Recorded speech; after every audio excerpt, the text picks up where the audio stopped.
ఐఐటీలో ఐఐటీలో BTech చేయాలనేది మీ డ్రీమా? అయితే ఇది ఇండియాలో ఒకే ఒక యూనివర్సిటీ వల్ల సాధ్యం. అదే జేకే లక్ష్మీపతి యూనివర్సిటీ. ఇప్పుడే సంప్రదించండి.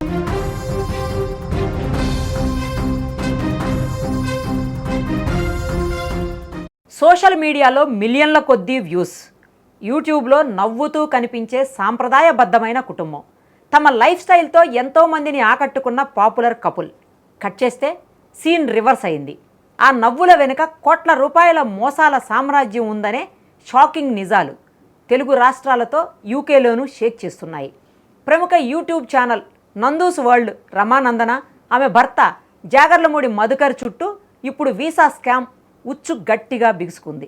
నిన్న మొన్నటి వరకు యూకేలో లగ్జరీ లైఫ్ గడిపిన ఈ ఫ్యామిలీపై ఇప్పుడు లుకౌట్ నోటీసులు జారీ అయ్యాయి. ప్రస్తుతం ఈ జంట పరారీలో ఉన్నట్లు తెలుస్తోంది. అసలేంటి నందూస్ వరల్డ్ వీసా దందా? బాధితులు ఎలా నిలువునా మునిగిపోయారు? ఈ వీడియోలో పూర్తిగా తెలుసుకుందాం.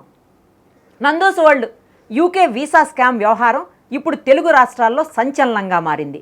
అసలు ఈ కథ ఎలా బయటపడిందంటే, ఎన్టీఆర్ జిల్లా ఇబ్రహీంపట్నానికి చెందిన మామిళ్లపల్లి శివక్రాంతి కుమార్ అనే యువకుడు గతంలో లండన్లో చదువుకున్నాడు. అక్కడ అతనికి నందు భర్త మధుకర్తో పరిచయం ఏర్పడింది. శివక్రాంతి యూకే వీసా గడువు ముగుస్తున్న సమయంలో మధుకర్, నందులు తాము వీసా రెన్యువల్ చేయిస్తామని, అలాగే బ్రిటన్లో మంచి ఉద్యోగం ఇప్పిస్తామని నమ్మబలికారు. వీరు నడుపుతున్న డెస్టినీ కన్సల్టెన్సీ ద్వారా ఈ ప్రక్రియ పూర్తి చేస్తామని చెప్పారు. యూట్యూబ్లో నందుకు ఉన్న సెలబ్రిటీ ఇమేజ్ను చూసి నమ్మిన శివక్రాంతి దఫాలుగా ఏకంగా 15 లక్షల రూపాయలను వారి బ్యాంక్ అకౌంట్లోకి బదిలీ చేశాడు. ఇక డబ్బులు తీసుకున్న తర్వాత నందు దంపతులు శివక్రాంతికి ఒక బ్రిటన్ జాబ్ వీసా డాక్యుమెంట్ను పంపించారు. తీరిగ్గా పరిశీలిస్తే అది పక్కా నకిలీ డాక్యుమెంట్ అని తేలింది. మోసపోయానని గ్రహించిన బాధితుడు తన డబ్బులు తిరిగి ఇవ్వాలని నందు ఫ్యామిలీని నిలదీశాడు. గొడవ పెద్దదవటంతో కేవలం 2 లక్షల రూపాయలు మాత్రమే వెనక్కిచ్చి మిగతా 13 లక్షలు ఇవ్వకుండా బెదిరింపులకు దిగారు. దీంతో బాధితుడు ఇబ్రహీంపట్నం పోలీసులను ఆశ్రయించి ఆధారాలతో సహా ఫిర్యాదు చేశాడు. పోలీసులు కేసు నమోదు చేయడంతో ఒక్కొక్కటిగా వీరి మోసాలు బయటపడ్డాయి. వీరి దందా కోసం గుంటూరు, విజయవాడ, హైదరాబాదుల్లో ఆఫీసులు తెరిచారని, వ్యవహారం ముదరటంతో రాత్రికి రాత్రే ఆ కార్యాలయాలను ఎత్తేసి బోర్డు తిప్పేసినట్లు ఆరోపణలు వస్తున్నాయి. ఇక ఈ కేసు రిజిస్టర్ అవ్వడమే ఆలస్యం. సోషల్ మీడియా వేదికగా నందూస్ వరల్డ్ బాధితులు ఒక్కరొక్కరుగా నోరు విప్పటం ప్రారంభించారు. యూకే వీసాలు, బ్రిటన్ వర్క్ పర్మిట్లతో తెలుగు రాష్ట్రాలకు చెందిన దాదాపు 50 నుంచి 100 మంది అమాయక నిరుద్యోగులను వీరు టార్గెట్ చేసినట్లు సోషల్ మీడియాలో విమర్శలు వెల్లువెత్తాయి.